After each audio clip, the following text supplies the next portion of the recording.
Subscribe कीजिए 10th class गणित channel को और बेल आइकन को दबाइए लेटेस्ट वीडियो देखने के लिए। हेलो फ्रेंड्स, चलिए आज हम प्रश्नावली 2.4 का क्वेश्चन नंबर 2 हल करेंगे। पीछे वाली वीडियो मैंने आपको क्वेश्चन नंबर 1 बता दिया था।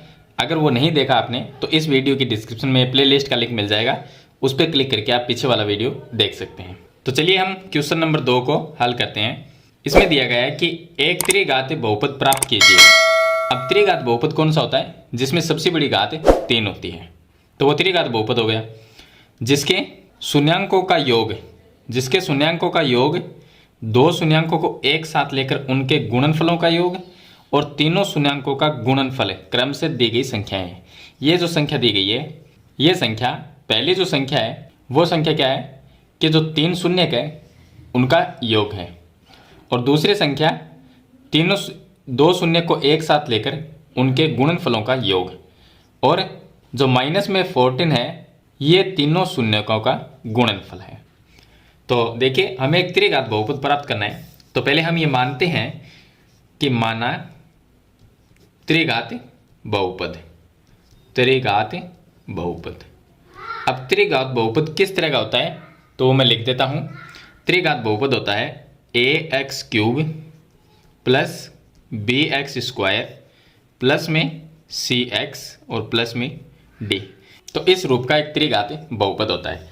अब देखिए, बहुपद अगर द्विघात है, त्रिघात है, या जिसमें 4 घात है बड़ी सी बड़ी, तो जैसा बहुपद होगा उसके शून्य भी उतने ही होंगे। यहाँ पर त्रिघात बहुपद है, सबसे बड़ी घात कितनी है? 3, तो इसके शून्य भी 3 ही होंगे। तो हम ये मानते हैं कि माना एक त्रिघात बहुपद हमें ज्ञात करना है, तो हमने मान लिया कि वो इस रूप का होता है, तो इसके शून्य भी हम मान लेंगे तथा इसके शून्यक। अब इसके शून्य कितने होंगे? 3 शून्यक होंगे। त्रिघात बहुपद है तो 3 शून्यक होंगे, क्योंकि इसमें बड़ी घात 3 है तो 3 शून्यक हो जाएंगे। और उस शून्यक को हम ये मान लेंगे कि पहला शून्यक इसका अल्फा, दूसरा बीटा तथा गामा। 3 शून्यक है वो हम इस तरह से मान लेंगे कि तीसरा शून्यक गामा है। तो अल्फा बीटा गामा 3 शून्यक है, तो ये इसके शून्यक होंगे। अब इसने क्या लिखा? प्रश्न में दिया गया है कि सबसे पहले क्या दिया कि शून्यांकों का योग 3 शून्यक है, अल्फा बीटा गामा, इनका योग कर लेंगे। तो पहले alpha plus beta plus gamma बराबर में, अब 3 शून्यकों का योग यानी कि शून्यांकों का जो योग है वो हमें 2 दिया गया है, तो इसके बराबर में मैं 2 लिख देता हूं। अब इसका एक सूत्र होता है।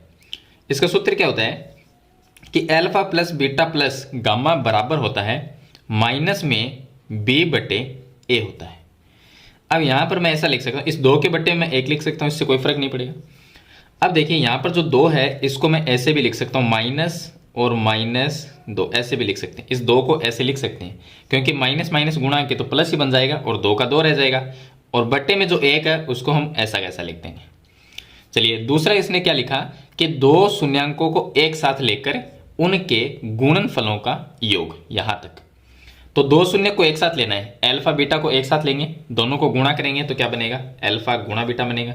तो मैं अल्फा गुणा बीटा प्लस, फिर हम ले लेंगे बीटा और गामा को, तो बीटा गुणा गामा प्लस, फिर हम गामा और अल्फा को ले लेंगे, तो गामा और अल्फा। तो 2 शून्य को हमने एक साथ लिया, फिर 2 को एक साथ लिया, फिर 2 को एक साथ लिया और तीनों का योग कर दिया। तो उसका योग कितना दिया गया? देखिए, 2 शून्य को एक साथ लेकर उनके गुणनफलों का योग माइनस में 7 है, तो मैं इसके आगे -7 लिख देता हूं, और बट्टे में 1, यानी कि इनका जो 2 शून्य को एक साथ लेकर इनका जो योगफल आता है वो कितना है? -7 दिया गया है, तो इसके बराबर में लिखेंगे, बट्टे में 1 लिखेंगे तो कोई फर्क नहीं पड़ेगा। अब देखिए, ये जो 2 शून्य को एक साथ लेकर गुणनफलों का जो योग है, तो इसके बराबर में एक सूत्र होता है। सूत्र क्या होता है? c/a होता है। ये c/a हो जाएगा। चलिए, उसके बाद में इसने लिखा तथा तीनों शून्यांकों का गुणनफल। अब 3 ही शून्यक है तो इनका गुणनफल है वो -14 है, तो तीनों को गुणा कर लीजिए, अल्फा गुणा बीटा गुणा गामा बराबर में दिया गया -14। इसके बट्टे में 1 लिखेंगे तो कोई फर्क नहीं पड़ेगा, बराबर में होता है। अब इसका देखिए, अल्फा गुणा बीटा गुणा गामा, इसका एक सूत्र होता है -d/a, ये इसका सूत्र होता है, ये लिख दिया। अब यहां पर देखिए, अगर हम तुलना करें, अगर इसको तुलना करें तो यहाँ पर देखिए ये माइनस है, यहाँ पर भी माइनस है, तो b की जगह क्या है, b की जगह -2 है, तो b का मान -2 हो जाएगा। a की जगह देखिए a के सामने यहाँ पर 1 है, यहाँ पर भी a का मान 1 है, a के सामने यहाँ पर भी a का मान 1 है, तो a का मान तीनों जगह बराबर रहना जरूरी है। तो हम निकालें कि a का मान है वो तो आ जाएगा 1 और b का मान, देखिए त्रिघात बहुपद कैसे बनेगा, जब हम a b c d का मान इसमें लिख देंगे तो एक त्रिघात बहुपद बन जाएगा। ये तो इसका व्यापक रूप है, लेकिन इसमें a b c d का मान रखते ही ये एक त्रिघात बहुपद बन जाएगा जो हमें ज्ञात करना है। तो a b c d का मान हम यहाँ से इस तरह से निकालते हैं। तो a का मान निकाल लिया, अब b का मान, b के पास में माइनस है, यहाँ पर भी माइनस है, तो b की जगह -2 है, यानी कि b का मान कितना हुआ -2। और c बराबर क्या होगा, c यहाँ पर है तो c की जगह यहाँ पर क्या है -7, तो c का मान आ गया -7। और d का जो मान है देखिए ये यहाँ पर भी माइनस है और यहाँ पर भी माइनस है, तो d का मान कितना हो गया, सिर्फ 14 हो गया, d का मान 14। या ऐसे कर सकते हो माइनस से माइनस कट गया तो d का मान 14 आ गया। चलिए a b c d का मान निकाल लिया, ये जो मान है इस बहुपद में रख देते हैं जहाँ पर a b c d लिखा हुआ है, तो इसमें रखेंगे तो त्रिघात बहुपद क्या बनेगा, तो हम यहाँ पर लिख देंगे कि बहुपद बनेगा एक ax³ है तो a की जगह 1 लिखेंगे तो 1x³ और b की जगह -2 रखना है तो माइनस में 2x² आ जाएगा। c की जगह -7 रखेंगे तो माइनस में 7x आ जाएगा। d की जगह 14 रखना है तो यहाँ पर प्लस में 14 आ जाएगा। अब 1x³ को हम लिख सकते हैं x³ ही लिख सकते हैं, तो x³ माइनस में 2x² माइनस में 7x और प्लस में 14, ये आ जाएगा एक त्रिघात बहुपद।